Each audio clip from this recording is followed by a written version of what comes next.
Mavuno ni mema. Mavuno ni mema, mitano tena kwa mama.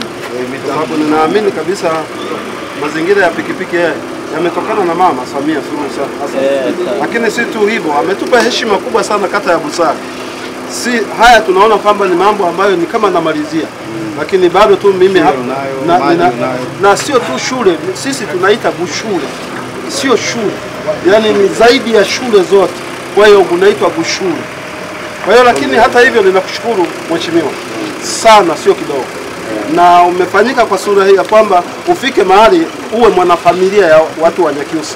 Na kwa sababu sisi wa Nyakyusa tunaitwa wakinamua, sehemu kubwa tunaitwa wakinamua. Hata mimi naitwa Mwanchianga.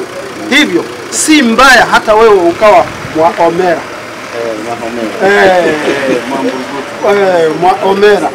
Ili ufanyike kuwa mwanafamilia.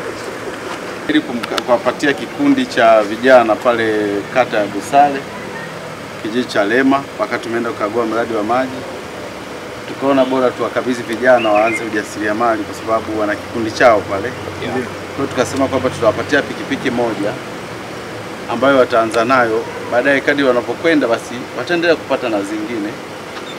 Na uhakika kwa namna ambavyo wanajitoa, wanapambana kwa ajili ya maisha, naamini watafanikiwa kupata pikipiki zingine pia zaidi ya hii ambayo imepatikana leo. Kwa hiyo naombea na nawatakia kila laheri.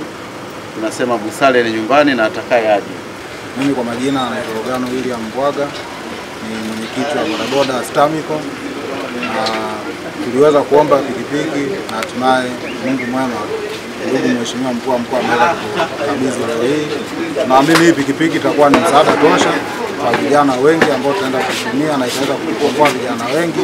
Tunamwombea mema na pia tunamwombea kwa Mama Samia Suluhu Hassan, Mheshimiwa Rais wa Tanzania, aweze kuona vilio vingi ambavyo sisi tunakuwa tunalia kama vijana kwa changamoto ya ukosefu wa ajira. Tunaamini ndugu mkuu wa mkoa kwa niaba yake ameweza kutatua changamoto kwa upande mwingine.